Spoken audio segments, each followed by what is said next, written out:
Hey everybody, I'm Daniel Panetto, and you're watching a Phantom Call reaction video. Yes. I actually came across a new channel called 42. And no, and by 40 I spell like as in like when you thought of something. It's spelled out but with a Y at the end, with a letter 2, well, with the number 2 at the end as well, for 42. Yeah, I show it up when I start the reaction. Now, apparently this guy has done a top 5 video on 5 most convincing alien abduction stories, and I'm gonna be reacting to it.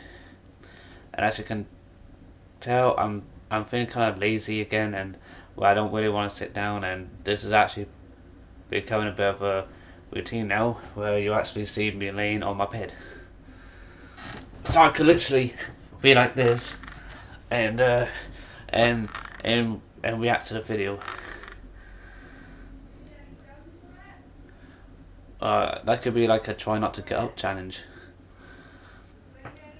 But anyway,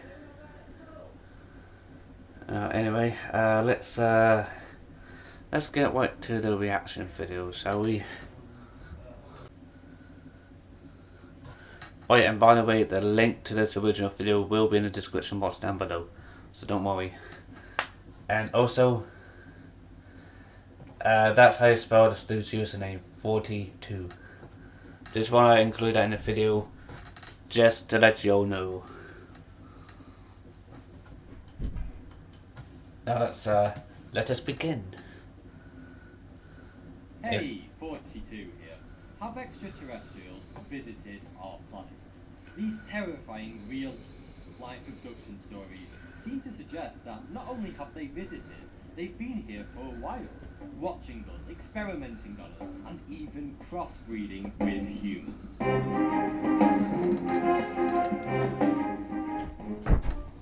One eerie night in 1976 in rural Maine, 4 friends who had met at art school went on a camping trip. On the second night, they noticed a very bright light in the sky. And then, on the third night, undeterred by the looming threat of alien abduction, they decided to go for a spot of night fishing. Whilst fishing out on the canoe, they noticed the same bright light again. One of the men used his flashlight to make an SOS pattern at the mysterious light. Now, this wouldn't prove to be one of his wisest decisions ever, because shortly afterwards the ominous light rapidly expanded and engulfed all 4 of them like an alien Pac-Man on steroids. The next thing the men remembered was waking... I do apologize for pausing, but the dude this dude 42, who's hosting the video, I don't mean this in a bad way, but has he ever been picked on because of his teeth? Because I don't mean that. Please don't take that the wrong way. I'm not trying to be mean or anything like that. I'm just curious, because my teeth don't look any better. I'm actually kind of curious about that. Go back at their campsites with absolutely no idea how they got there and what had happened in between. The fire they had stoked up before they left was now completely burned out, and all that was left was a pile of ash. Now, if that doesn't scream, we've been abducted by aliens and inexplicably lost a substantial period of time, then I don't know what does. But no, the 4 men thought nothing more of it and finished their camping trip, acting like everything was just fine. But in the weeks that followed, strange things started to happen.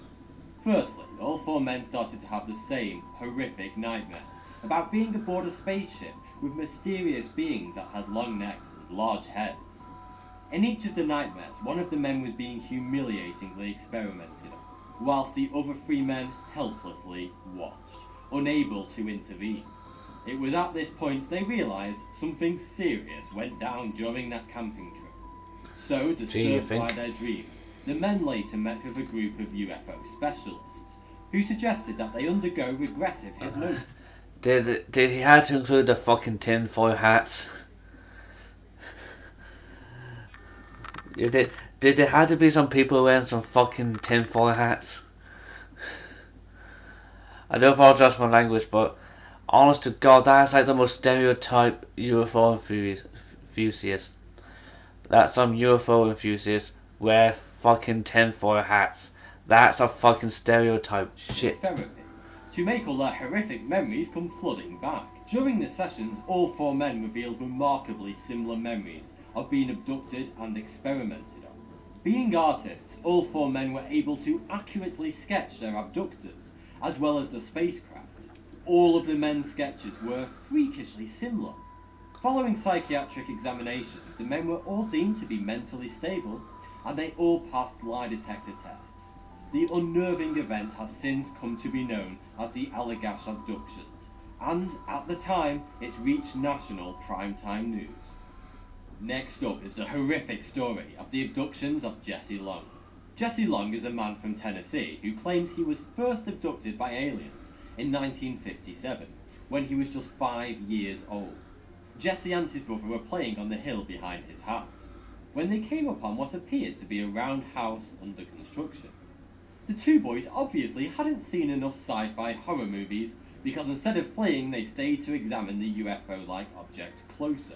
Then, according to Jesse, a tall man appeared next to him and flashed him with a bright light.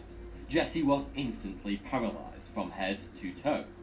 Jesse didn't remember anything more about the event until years later, when Jesse underwent some hypnosis sessions. During the sessions, Jesse remembered himself and his brother being led down a long hallway, then separated. Jesse was placed on a flat table, and he recalled an object being implanted into his left shin. The object remained inside Jesse's leg for 34 years, until in 1991 he had an operation to remove it from his leg. Alas, Jesse's skeptics could deny his convictions no more, because, sure enough, there was a strange, small object inside his left shin. The object appeared to be a shard of glass.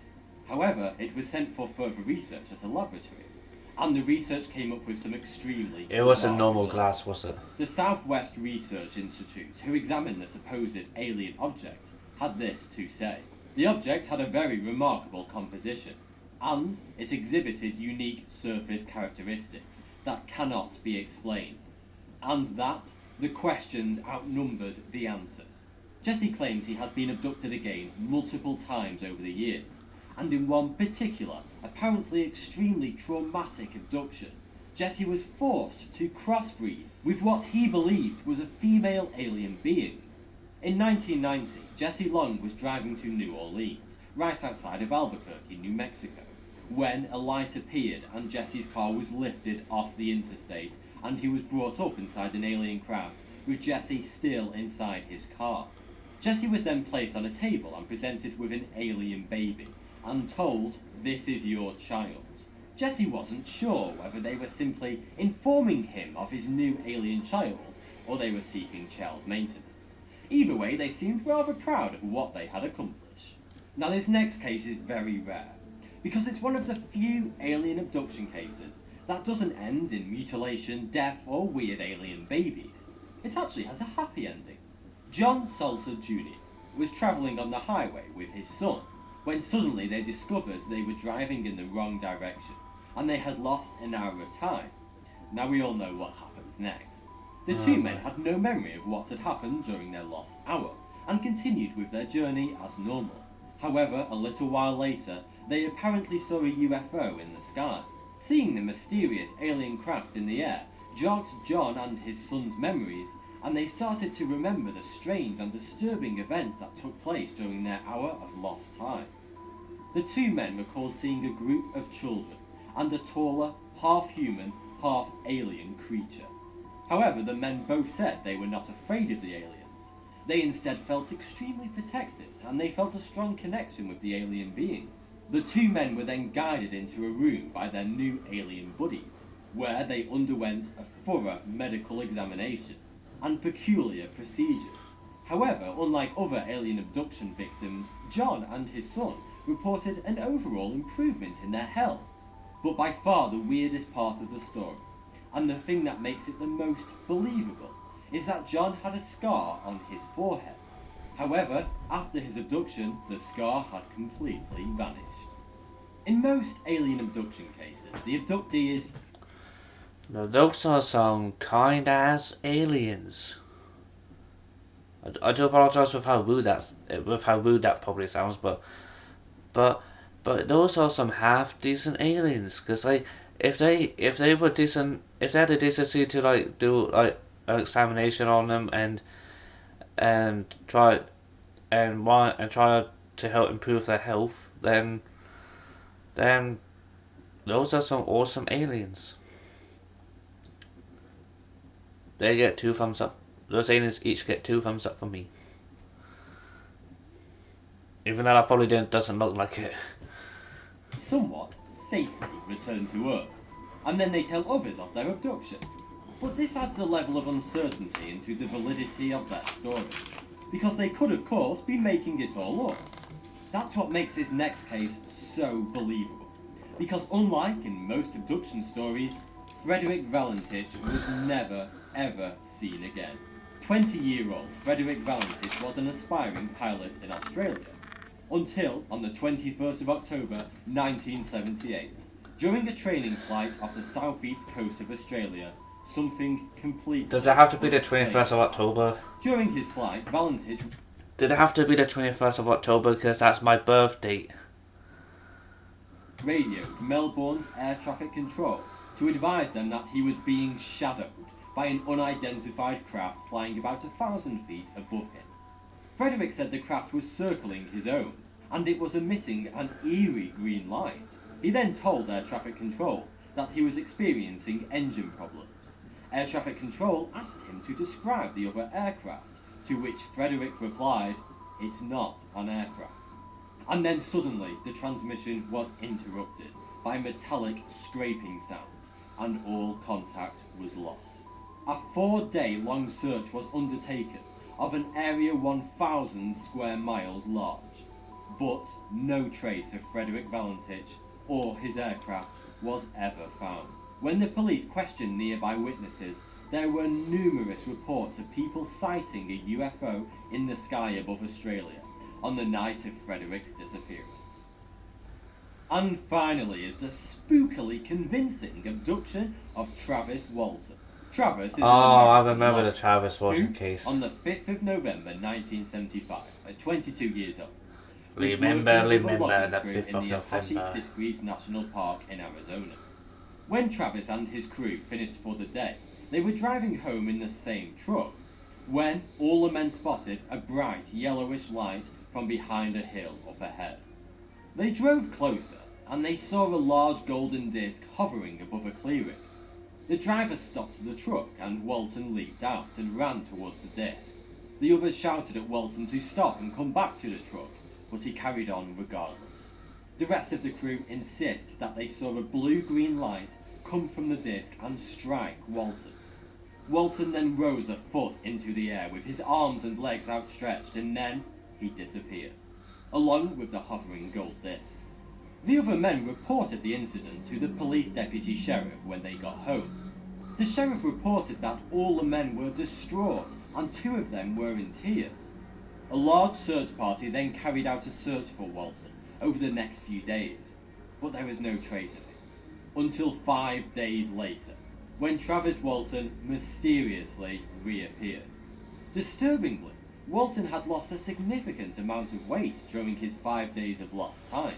His story reached national news, and he has since wrote a book detailing his apparent encounter with a UFO. Thanks for the view. Subscribe for more. 42. Okay then.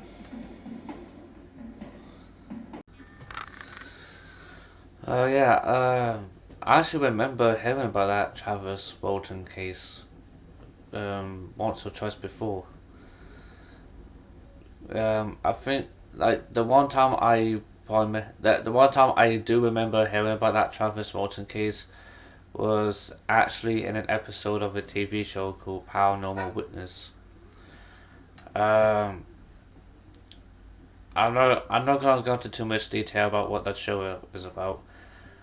You can literally Google search or you can Google search or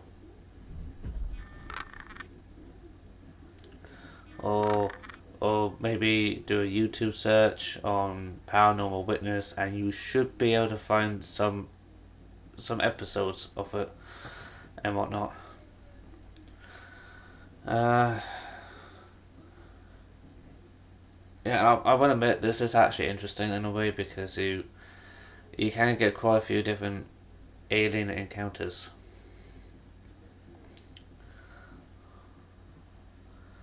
I want That'd be creepy if how